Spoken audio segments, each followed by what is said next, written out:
Mitra sadaya nuju ngadamkeun dongeng nu dihancak ku Mang Jaya di Mang Jaya Official. Kalian atas nami admin sareng kru di Mang Jaya Official ngaturkeun nuhun untuk didamel ku Mang Jaya sorangan moal ka ieu para kagarap para mitra. Aduh da sok sanos kapungkur dongeng oge. Nuju dongeng di radio Mang Jaya mah ngadamel dongeng unggul para mitra nu nyiarkeun opat di operator. Nah para wargi terus iya nanti kena nyimpen naskahna tetapi nyimpen kaset-kasetnya disimpan bagian diskotik namun benter-benter para mitra tugas masing-masingnya seueur bagian siaran kabungkur di radio oyong cana mana cenah ieu dongeng anu anyar di bagian diskotik ngaluarkeun para mitra iya cenah terus aya ieu cenah ieu atarapi nu ieu langsung cenah ieu si Mang Jaya cenah wargina naon teh kaselak kieu kaselak cenah para mitra artinya kaselak teh kapalak bahasa Jawanya jeung bahan kena disiarkeun ngadaba naon teh naskah atanapi ngadaba dongengna teh acan naskah terus aya biasana naskah mah di pengarang eta para mitra.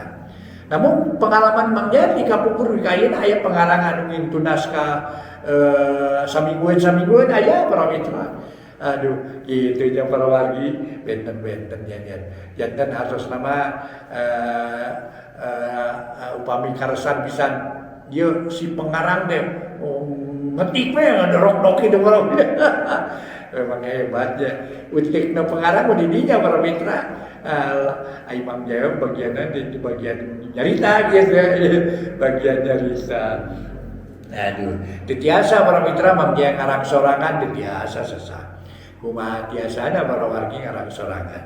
Aduh, mangga upami dalang menetang tos mari tos saya cariosna bakal kieu.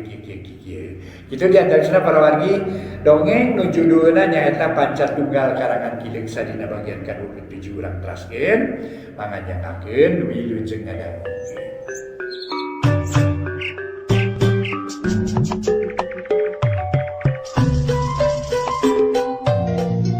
Para mitra kaum dangu wilujeng tepang dangu sareng acara matuh dongeng enteng pang beberahmana. Mang Jaya sapara kanca bade neraskeun hanca dongeng nu katunda carios nyambung judulna Pancatunggal. Ayeuna nincak bagian ka-27 mangga para mitra wilujeng ngadangukeun ieu acara. Atuh kasugeri kaum dangu nu tebihna nu caketna di mana wae siaran tiasa katampi mangga nyangakeun para wargi. Dongeng parantos dugi kanalika Nyi Partiwi harita arateul raraina. Kumaha tiasa damang deui atanapi henteu para wargi sadaya tah ieu dongeng tos ngawitan rame neme sanes tos neme ngawitan rame para wargi ieu neme katinga saha anu julidna para mitra saha anu sabarna namun kumaha ieu para wargi sadaya dina rungka rengkolna ieu carios eta para wargi sadaya rungka rengkolna carios nu matak naon teh panasaran teh wilujeng ngadangukeun carios nyambung judulna Pancatunggal karangan Ki Leungsa dina bagian ka-27. Nu ngagoler bari ngusapan beungeutna nu ateul teu eureun-eureun Nyi Partiwi ngareret poknanya kumaha hasilna Mang tepung deui jeung Aki Marana atawa henteu kunaon cenah kuring teh juragan Aki Marana teh disanggemun ngalanongan margi ngarumaskeun ilmu nahanap keneh surna teh nanging anjeunna maparin piwejang saporos aya nu angkat ka Parebulung ayeuna pisan margi mung tuang rama nu bakal sanggem ngalanongan teh juragan kitu saurna teh jeung atuh utus salah saurang nah saha nu bisa dipercaya ini teh ayeuna ka Parebulung bejakeun ka bapak kuring ngeunaan hal ieu nya. Wami kawidian mah sawios pun mangga tuluy bade mios. Cek Mang Kayim dari anaker manehna teu hayang ngandalkeun batur bisi teu sarua belan. Tangtu ku kuring diidinan tapi mamang kudu mercayakeun kanu sejen keur ngatur di imahnya. Jeung deui kade sing ati-ati di jalan bisi aya naon-naon ngarah gancang milih we kuda nu alus. Cek Partiwi mepelingan ka Mang Kayim. Mangga juragan dangtos kumang diperatoskeun. Nya kitu atunya buru-buru geura inditnya. Partiwi ngagoler deui kalayan sabar, kasakit teu dipake aral subaha. Geus kitu mah Mang Kayim kaluar ti kamar, ari nu gering ditungguan ku mawiwit. Harita keneh Mang Kayim milih kuda tuluy indit ngajugjug ka padepokan Parebulung. Seja nepungan Aki Kalajati. Ku inditna Mang Kayim ka Parebulung nimulkeun harepan ka Partiwi jeung pangapingna. Tapi oge nimulkeun pertanyaan pikeun Sutimah katut baladna. Harita si Timah ngadeuketan ka sawor pating harewos duaan. Nyaritakeun Mang Kayim geus miang rek nyiar ubar. Kang, rek mana Mang Kayim teh? Yang ubar cenah nepungan Ramana Partiwi. Sangarana bapana si Partiwi teh? Ulah cari teuing tu aya si Iwak. Sabor ngantelkeun curug kana bibirna, Sutimah ngareret ka Nyi Iwak nu keur leumpang ngadeuketan. Tapi Sutimah teu eleh akal terus ngagupayan ka Nyi Iwak digupayan nyampeurkeun. Aya naon Sutimah? Pokna bari melong ngomongna lalaunan. Mang Kayim teh angkat ka mana? Ka Parebulung bade nepangan Ramana juragan istri. Oh, kitu syukur atunya sugan we ku Ramana mah katulungan. Nya kitu matak buru-buru init ge lanan. Kuring mah keur nyalikeun cahaneut kanggo juragan istri. Nyi Iwak ngalios init ka dapur Sutimah seuri sabab geus bisa nyimutan obrolanana. Moal naon Kang asal bisa we ngomongna. Cik ayeuna kudu kumaha mun geus kieu? Kumaha mun Mang Kayim hasil menangkeun ubar anu mati? Nah kudu dilawan atawa neangan cara sejen? Nya lawan we tapi ku cara lemes mun cager antep heula. Terus tamah deui ku kasakit anyar rung sarua. Tu jeung kitu we da moal burung ruksak atuh. Hegat ari kitu mah nya. Keun urang aduan nu ngaran Resi teh. Sakumaha kasaktena lah. Sutimah sombong jeung takabur pedah boga analan rupa-rupa ilmu ti Aki Wanara. Sagtuna heula kaayaan imah Nyi Partiwi nu keur reumeujeunna harengheng loba gogoda. Sabab bibit buitna nyayang di imah ayeuna caturkeun Mang Kayim nu keur aya di satengahing perjalanan. Dina kaayaan poek teu bisa gancang lumampah lantaran kuda ge ngatog, tapi sanggeus kahibaran ku pajar nu hurung di wetan. Kuda beuki gancang leumpangna komo sanggeus berai beurang mah. Mang Kayim negarkeun kudana nepi ka ngagurutuk ancul-anculan. Kuda lumpat tarik lir pasar nu leupas tina sumpitna. Mang Kayim memang geus ahli dina tumpak kuda, najan nyorang jalan rumpil jeung nanyak mudun ge teu ragrag tina kuda. Ari maksudna hayang buru-buru tepi kanu dijugjug sang kanu gering tereh-tereh kaubaran. Urang gancangkeun carita kira-kira wanci pecat sawed Mang Kayim geus tepi ka Parebulung. Tapi mending ngajenghok bakat ku kaget lantaran di dinya eueuh sasaha. Jeung kaayaan kacidarobahna jukut ngajajembrung buruan barala. Palataran paranti latihan teh geus pinuh ku jukut mending ngagegedeg. Mang Kayim ngahuleng can turun tina kudana ari kuda ngahegak manikesang sungutna ngabuda. Masya Allah. Nah, jadi kieu ieu teh ka mana ari Resi Kalajati nya? Siga-siga geus lunta di tempat ieu. Cilaka kaya kieu mah, ceuk Mang Kayim. Jerut turun tina kuda tuluy luak liuk nempoan kaayaan di dinya. Nu tetela meuni jempling asa aya di lemur kosong. Ret ka bumi Aki Kalajati. Mang Kayim meuni ngalenyap sabab imah teh geus ruksak teu kapiara. Ramat pakuran teng hateup balocor di buruan bala ku jukut jeung kalakai. Ae ka mana ari kali ka Aki Kalajati? Geus pindah atau kumaha?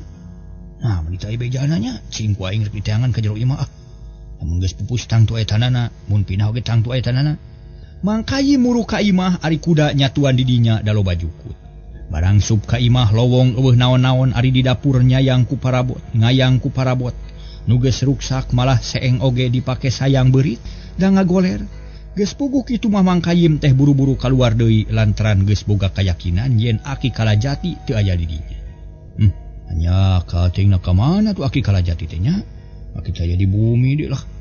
Mun pindah ka mana? Mun maot di mana kuburanana? Teu puguh ari kieu malah khawatir we ka juragan istri. Mun terangeun kana kaayaan kieu tang tu manehna sedih. Cek Mang Kayim ngomong sorangan bari leumpang muru ka kuda nu angger nyatuan. Mang Kayim teu buru-buru init sukuna asa berat rek dipake ngalengkah teh.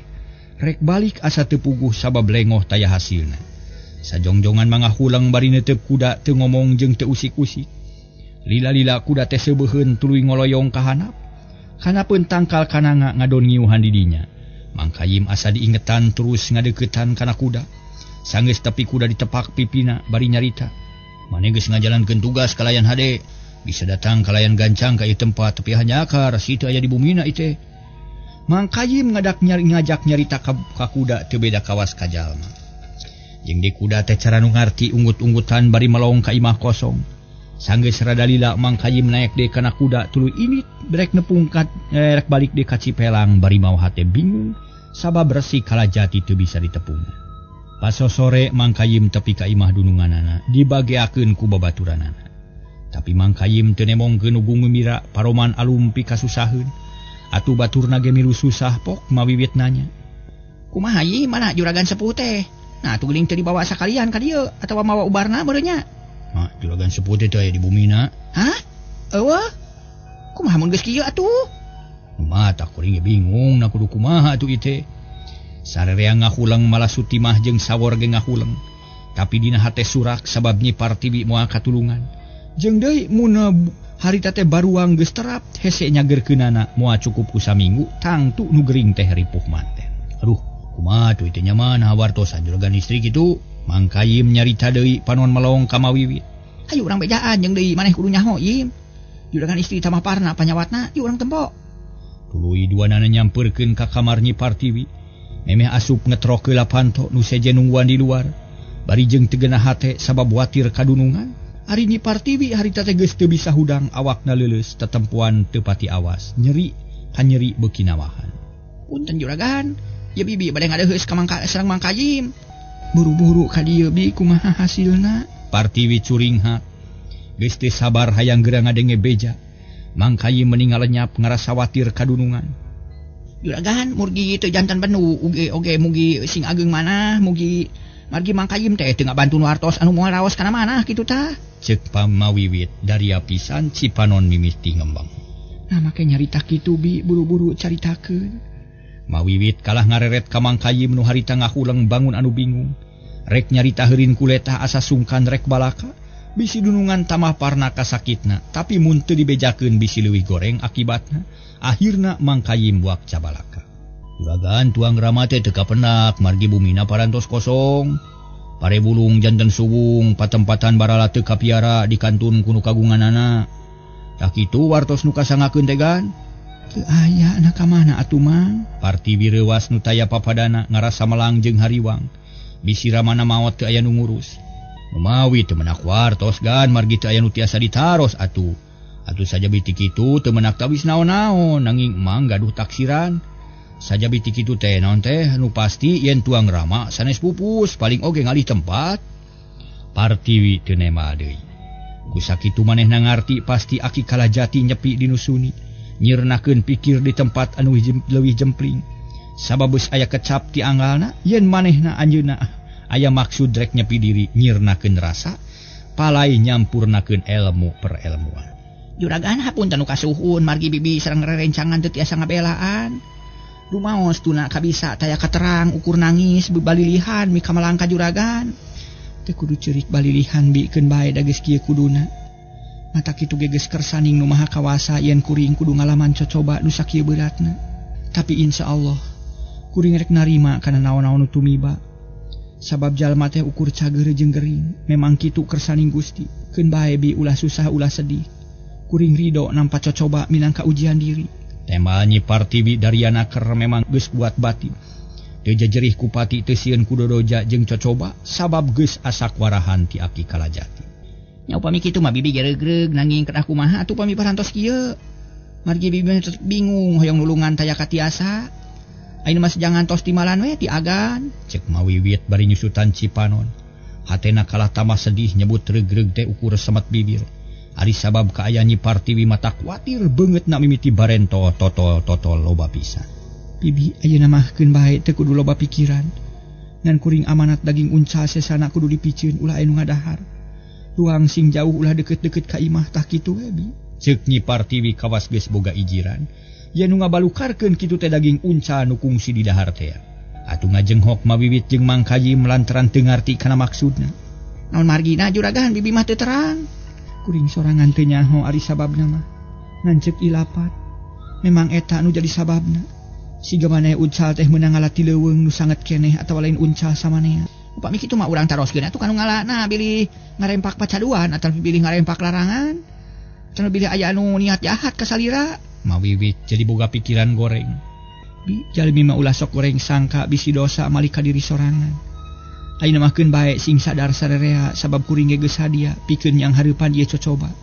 Ngan panuhun kanu agung naneda kanu maha kawasa, kuring ulah baka dipunut umur samemeh budak lahir.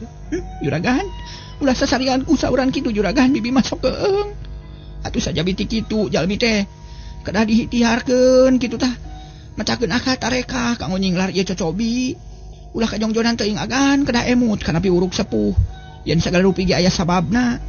Tah ku jalanan kitu mugi kedah milari pisababeunana kanggo ngadamangkeun panyawat. Margi jantenna panyawat ge aya sababna tah kitu agan. Mawiwit beki tagibur hatena sedengkeun Mang Kayim teu loba omong. Tarekah mages dijalankeun bi tapi teu aya nu mampu. Hartosna pangeran can ngidinan. Pikeun cageurkeun bae urang pikiran heula nah kumaha kuduna lamun geus kieu susuganan Kang Surajaya tereh sumping. Nanging rarai juragan ayeuna katinggal barentol semu beureum sapertos seuneu. Pami teu engal-engal di lanongan bilih janten panyawat nu langkung abot. Bibi mah hariwang bilih salira Mawiwit teu kebat nyaritana teu werat ngedalakeun omongan nu mata kreuwas. Sabab geus kasawang pikasadiheunana. Kumaha kurang tibi bisi naon pok caritakeun ulah asa-asa. Sabab kuring moal naon-naon. Partiwi jadi penasaran. Kulit rarai jantan reksak nu akhirna kagelisan salira ical. Kali ini ku panyawat anu sakitu jahatna. Agan lebar temen. Cek Mawiwit. Bari ngusap beungeut atuh meninga gebeg Nyi Partiwi. Manehna kapangaruhan ku omongan Mawiwit tapi kaburu ingat kana papatah tinu jadi bapa. Yen manusia teu daya teu upaya angin Allah anu kagungan. Teu boga naon-naon manusia mah kasep geulis cager gering beunghar miskin paeh hirup ngan Allah nu kagungan atuh pok nyarita deui. Bibi kuring mah teu ngaboga-boga kana kageulisan.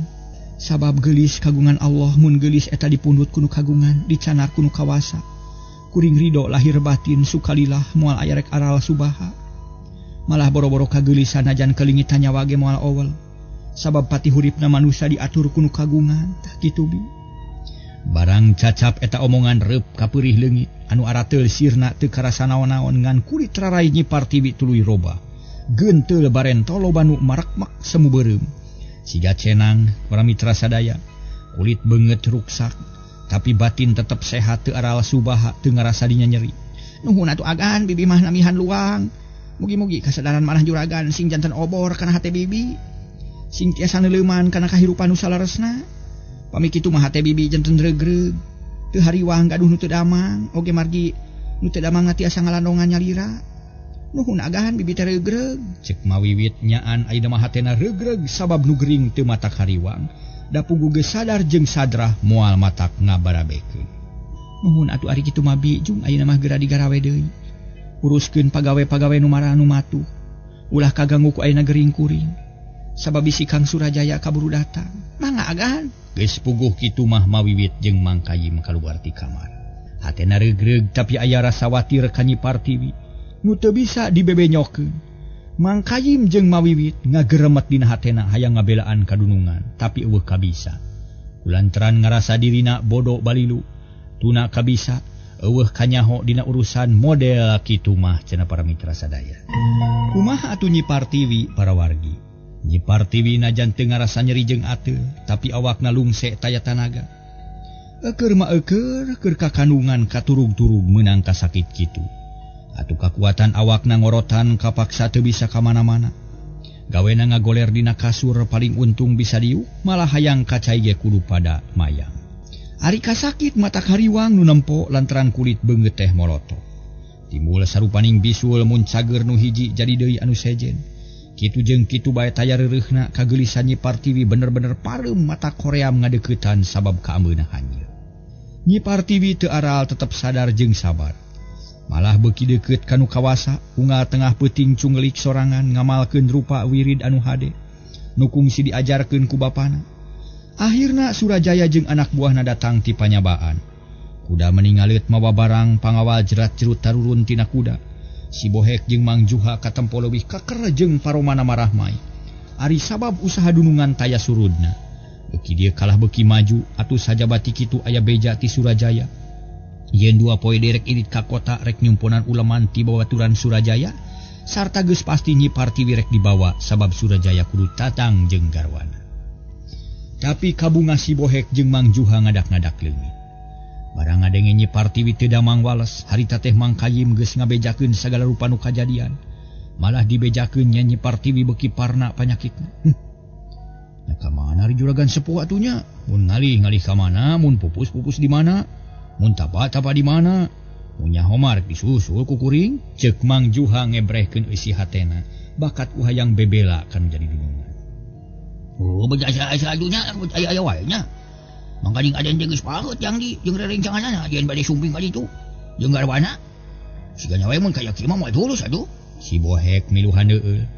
Lantaran kasempatan hade keur Partiwi ngadak-ngadak sirna. Narek ka mana kitu jang jeung deui saha nu ngonangna? Cek Mang Kayim heraneun manehna miluhan jelu. Lumadak ka Majalaya. Di ulam kuda rencangan aja yang jenengan. Juragan Partawiri aja gitu. Gegedug Majalaya teh anu kagungan puluhan pabrik. Anjeunna bade nikahkeun putra nu cika. Hari Juragan Surajaya di ulam sarta di jangjian kudu sareng karawannya kitu. Ya ayeuna kieu we lah. Jadi aduh hade we jadi kitu nya Mang. Kuring teh. Aya mah ada yang bakal leuwih maju lu anjeun. Sarerea ngahulang Mang Kayim meuni gregeteun. Sabab teu bisa nulungan nu teu damang keur kitu Sakri jeung umannya lampeurkeun. Kitu disawor jeung Ruhadi ngariung ngabagiakeun ka karabalik ti kota. Mun kitu cara nama tu kabagjan adendeng urangan, urang oge kudu milu prihatin, cing bantuan mikir sanu bisa ngalanongan juragan istri. Ceuk Mang Kayim bari neuteup ka baturna hiji-hiji, tapi eueuh nu nemalan ukur ngaharulang bingung. Kocapkeun Surajaya sanggeus turun tina kuda langsung asup ti lawang hareup. Narasa kaget sabab pamajikan teu aya ngabagiakeun sarta asa jempling jeung ti iseun. Hai. Nakamana Ari Partiwi biasana sok megat hareupeun panto. Ayeuna bet eueuh, ceuk Surajaya gek diuk dina kursi ngareureuhkeun ka cape. Kesa ngoprot keneh keur kitu torojoal mawibit nyampeurkeun. Mawa cai teh dina baki jeung rupa-rupa bubuahan. Tuluy ditunaan dina meja leutik gigireun Surajaya. Kamana Ari Partiwi? Ceuk Surajaya bari neuteup najan hana angge teu buru-buru nginum. Sabab inget ka garwana. Aduh juragan mugi singkiat manah juragan. Juragan istri teh. Nah kunaon kitu? Kamana ayeuna kabur atau kumaha? Sanes agahan sanes kitu nanging anjeunna teh teu dah mang bales, teu tiasa lungsur tina kasur. Ukur tiasa calik di sisi ranjang. Juragan mata kuatir ini teh aya di pajuaran. Surajaya meuni teh sirik ngaluncat. Harita keneh para mitra sadaya. Muruka kamar baranggok meuni calangap bakat ku kaget terus ngadeuketan lalaunan. Gek diuk gigireun Partiwi anu ngagoler teu bisa naon-naon. Aturan engkang wilujeng sumping. Nyi Partiwi bungah manahna regreg sabab carogena sumping. Masya Allah. Kunaon itu nyai?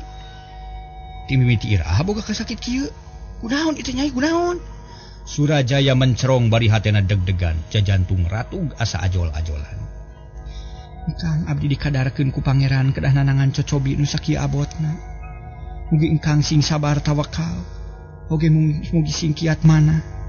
Margi ka ayam abdi batan sakieu. Tos lami kang tisaprak dikantun angkat ku engkang karaosna peuri sareng ateu. Ceuk Nyi Partiwi nerangkeun asal muasalna di barung ku ngucur Cimata. Beuh. Edas aya-aya wae nya mangkani. Surajaya ngan sakitu nyaritana ras inget kana janji nu geus dikedalkeun ti heula ka babaturanana. Nyaeta para mitra rek ngajak garwana ka onangan. Sakabeh babaturanana geus paheut. Masing-masing rek mawa pasanganana keur namahan pamor ka masing-masing dirina. Tapi ina Surajaya nyang hareupan kajadian kitu. Puguh we bingung para wargi. Harita teh bingung ku janji jeung bingung mikiran nu gering jabawatir ka Partiwi nu tunggara. Partiwi barang ngadenge Surajaya teu kebat nyaritana tuluy manehna nyarita. Mangkaning naon engkang mugi kersa ngahapunten we pami abdi teu tiasa nyugemakeun kana manah engkang. Margi abdi terang salaki teh pangeran abdi di dunya nu wajib dikaulaan lahir batin. Nyai, maksud engkang lain kadinya dari hal eta mangkang teh ngamaklum. Tapi engkang geus kedal janji, sapi ayeuna bet kieu tang tu janji moal bisa dijalankeun. Mangkaning dina urusan dagang mah janji sarua jeung bati, mun teu dilaksanakeun sarua jeung rugi tak ieu nu dipikiran ku engkang teh. Kagungan janji naon engkang? Naon hubunganana sareng abdi nu batan sakieu? Nyi Partiwi jadi panasaran geus banget teu ngarti. Aya nyai. Engkang teh capek keneh keunah engke urang terangkeun ku engkang nya lamun geus reureuh. Engkang hayang mandi heula. Cek Surajaya leuleuy manehna sadar yen nu gering ulah waka dibere kabingung. Bisi namahan parna kana kasakitna jeung deui manehna ngarasa capek. Mangga atuh Kang daleres engkang teh capek keneh. Kedah nama ngaso heula nanging hapunten we abdi teu tiasa ngabulaan. Geun bae nyai. Daya mawibit pek sing tawakal. Engkang bade kacai heula. Surajaya nangtung tuluy muka baju kop kana anu leos ka tempat mani. Partiwi ngahulang mikiran omongan salakina nanahaun atuh nu jadi kasusah Surajaya. Hanya ka teu kebat badamina nu akhirna matak jadi susah keur dirina. Tapi Nyi Partiwi sadar yen manehna kudu nganyahokeun kana pagawean nu jadi salaki. Naon wae nu bakal tumiba aing kudu sanggup nyang hareupan. Nu jadi putusan salaki eta nu leuwih alus. Sabab aing geus puguh kieu moal bisa ngabantu kana pagaweanana. Kitu gerentes hate Partiwi, manehna geus nyokot putusan yek nyanghareupan naon-naon nu bakal tumiba. Kacaturkeun peutingna kira-kira pukul 8 Surajaya geus reureuh. Para pagawe ngariung di tengah imah ngarobrol teu wani tarik, bisi ngabari binan kanu teu damang. Harita Surajaya ngadeuketan ka Partiwi rek nuluykeun badami nu tadi teh. Dina hate Surajaya timbul perasaan aneh teu bisa ditafsirkeun sacara gagabah. Sabab Surajaya sorangan teu ngarti perasaan naon nu ngaganjel dina hatena, nganu jelas ngarasa kuciwa ku ayana Partiwi teu damang, tapi lain hartina nyalahkeun Partiwi ieu mah ngarasa hadeueuh dume sawangan teu luyu jeung kanyataan. Nyai urang nuluykeun badami teh engkang sejamadar pilampaheun poe pageto. Engkang geus janji jeung babaturan engkang hiji sudagar beunghar di bawahan Majalaya. Pageto engkang kudu hadir di bumina nyaksian puterana rek direnengkeun. Tadina eta kasempatan sakabeh sudagar nu jadi sobat-sobatna di Onang sarta kabeh geus janji rek daratang. Sabab dina eta riwangan sakalian berempug ngeunaan urusan dagang. Dina eta kasempatan sararea geus janji yen baris datang jeung masing-masing istrina. Tah ieu nu jadi pikiran ku kangkang teh. Kupina ku nyai ge kamaklum panginten. Ceuk Surajaya dariana keur nyarita leuleuy jeung gampang kaharti. Oh, leres pisan Kang kahartos upami kitu mah. Tangtos engkang ngaraos kuciwa margi moal tiasa nyumponan janji. Da kaayaan abdi batan sakieu. Upami udur abdi teu kieu mah tangtos abdi teh tiasa keneh maksakeun. Asal tiasa leumpang we nanging ari beungeut abdi kieu mah. Sanaos jag-jag leumpang ge moal aya hartosna. Hapunten abdi teh engkang margi sanes kahoyong abdi kieu. Ceuk Nyi Partiwi bari ngalima sedih ku dua ku tilu. Ih teu nanaon da nyai mah teu salah jeung akang ge moal nyalahkeun ka nyai nganu dipake hanya ka teh eta we atuh bet kabeneran kieu. Upi maksad engkang teh bade kumaha atuh ayeuna teh mangga emutan sing waspaos. Naon bae nu dianggap sae ku engkang mangga. Sejangiringan penting nama asal engkang ulah wiwirang. Ulah gagal nyumponan janji kitu pamendak abdi makam. Surajaya ngahuleng hatena rada kaget narima kasadaran garwana kitu. Sedengkeun manehna can aya pikiran naon-naon ukur semet handeueul. Tapi barang ngadenge omongan ti Nyi Partiwi hatena jadi parontak, aya pikiran nu lain-lain pikeun nutupan wiwirang. Keke nyai. Nah make nyarios kitu nah bisa keneh diakalan kasusah akang teh nya kumaha carana cing. Pamingkang leres-leres ngemutanana tangtos tiasa diakalan. Carana mah kumaha bae nah milari alasan anu pikahartoseun batur. Nah bade batal angkat ka onangan atanapi bade kumaha. Eta manyangakeun ka engkang nu tangtos langkung ngartos. Keke urang mikir heula nya. Nah kumaha carana nya? Surajaya siga nu linglung lain mikiran pamajikan nu gering, kalah mikiran kapentingan diri pribadi. Padahal lamun Surajaya keur tentrem hatena mah tangtu moal ngaheulakeun urusan eta. Pasti nage mikirkeun heula kaayaan Partiwi kumaha carana sangkan bisa diubaran. Kamana neangan ubar jeung sajabana tapi Surajaya siga nu poek pikir. Priyogi kauning aku engkang yen pun bapa teh tos teu aya di bumina margi teu kapendak. Malih mah bumina ge teu sreksak, teu aya nu miara. Tak kitu nu kapendak ku Mang Kayim teh. Ceuk Nyi Partiwi ngabejakeun ngeunaan bapana. Sangkan jadi bahan pamikiran keur Surajaya. Barang ngadenge beja kitu Surajaya lilir hatena pok nyarita. Nya. Kumari ka aya nyai nah geus uninga ka Rama. Kitu pokna jiga nu kakara hudang sare. Sumun bade diwartosan nanging pun bapa tos teu aya. Nah kamana atunya jeung deui kumaha atuh ngabitanana pangga nyai janten kieu teh. Geus dilandongan ku naon ieu? Ceuk Surajaya bari melong. Kana beungeut Nyi Partiwi. Hapunten paramita. Kieu engkang sakawitna meni teh hodeong daging kere uncal. Lajeng miwarang moro kasawor sareng luhadi. Dinten eta keneh kenging uncal arageung sadua-dua. Saparantos dikere abdi neda dugi ka seep. Tilu keureut wengina beungeut abdi karaos ateu lami-lami campur sareng peuri. Akhirna kieu kantos ngonang aki marana nanging teu hasil. Oge kantos dilandongan ku bibiwit oge teu aya hartosna. Margi kasakit abdi tetep kieu. Lajeng ngajurungan Mang Kayim. Kanggo nepangan pun bapa nanging teu aya di bumi, duka ka mana tah kitu Kang. Oh, kutan teh kitu na. Kere uncal nu janten panyawa teh kitu atawa kunaon ieu teh jeung deui. Nah ka mana ari bapa atuh? Duh Kakang abdi ge janten bingung. Surajaya ngahuleng deui pipikiran teu kaur maju. Jeung deui pipikiran ngaran cabang wae sabab inget deui kana janji teh. Tungtungna Surajaya amitan ka Partiwi rek badami jeung si Bohek. Surajaya kaluar ti kamar tuluy nepungan para pagawean anu ngariung di tengah imah. Kumaha juragan istri aden naon nu tiasa dipilang masuk abdi margi teh hoyong ngiring ngabelaan sun ka juragan istri teh. Cek si Bohek nangtang parentah hayang milu nulungan kanu teu damang. Bohek kuring aya badami kinenjeng maneh tuturkeun kuring urang badami di jempling sawae masalah penting. Mangga den. Terus Surajaya muru ka hiji kamar nu angang jeung tempat riungan. Sedang nu teu damang dituguran kumawit jeung saroh. Anu sejen mah tetep ngariung teu warani incah jauh, bisi dunungan perlu ku tanaga, bisi sawaktu-waktu kudu init neangan ubar. Kacaturkeun di kamar Surajaya harita teh si Bohek geus ngajemprak sila. Ngadaguan timalan ti dunungan Surajaya ngahuleung heula mikiran picaritaeun nu sakira gampang ka harti ku si Bohek. Lila-lila pok nyarita sora alon kawas nu sieun kadenge ku nu sejen. Maneh ge tang tugas nyaho yen pageto kuring kudu init kaonangan. Kudu bareng jeung pamajikan. Tapi kayaan Partiwi batan sakitu moal bisa dibawa ka Masamoan. Tanya kuring rek menta pamikir ti manehna kudu kumaha mun geus kieu ye. Gua aja abdi mah teu sia waktu Bandung ngalalangkungan sun. Eta mah mangal nyangakeun ieu ka aden. Jangan palai kumaha atuh malgi abdi le kada kabingung jeung hawatos ka teu damang sun. Tema si Bohek tanes. Mun bener boga pikiran kitu dengekeun ku maneh sing bener.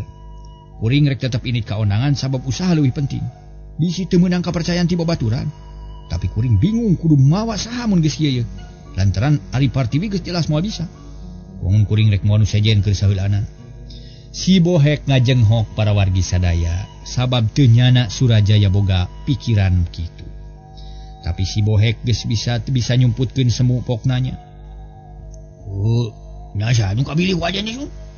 Ulah wakan nanyakeun jalmana jawab heula pertanyaan kuring. Mobil leres-leres kamu saheulana tah aya lepat aden nanging tidak atos-atos margi pilih abon balukana sun. Kuring ngarti kana maksud maneh tapi sing percaya ye. Maksud kuring teh teu dua teu tilu iwa rek nyumpunan janji sangkan kapercayaan babaturan teu luntur. Tah sakitu tujuanana. Sae nanging saha nu bade ka anggot teh. Mun maneh satuju mah kuring rek moal sutima. Gimana? Si Bohek ngajenghok hatena teu mikeun. Lamun Surajaya mamawa Sutimah ka Masamoan, sieun leuwih goreng akibatna. Nah, geuning jiga nu reuwas, naon salah namun kuring milih si eta. Sabab di dieu mangan manehna nu kabilang cukup, nu bisa ngawakilan Partiwi. Siga namun didangdanan moal ngerakeun manehna ge, ceuk Surajaya beuki tanes nyaritana. Siga-siga geus meunang kapastian anu pasti. Nya mangga doli kanggo mananging mugi sing emut wae nya. Di Sutimah teh ukur kanggo nyuluran juragan istri hartos nama kanggo tumal wungkul tamati nyanak istri. Dan gua beli barang dos kajudi lah yang jadi itu teh bakal disebatkeun garwa aden karena rencangannya kitu. Kade we aja lah. Dan kayak istri mah bili ogoan tapi unggah adat kitu. Boga rasa ye dirina kanggo nu ayeuna jantung nyaluntang kumaha bantun ka adon. Da kumaha kitu kedah dipapadahan heula di ayeuna supados manehna terang. Yen saukur kaulinan kitu saheulanan kitu. Ceuk si Bohek hariwangeun bisi Sutimah ogoan. Omongan maneh bener. Jeung kaharti pisan ku kuring nu penting asal rencana kuring lancar. Bari teu matak ngerakeun ngan kuring butuh kasaluyuan nu pasti ti maneh. Nah satuju atawa henteu? Satuju nya. Nyebut satuju ge para mitra si Bohek bari jeung ada kurang yakin.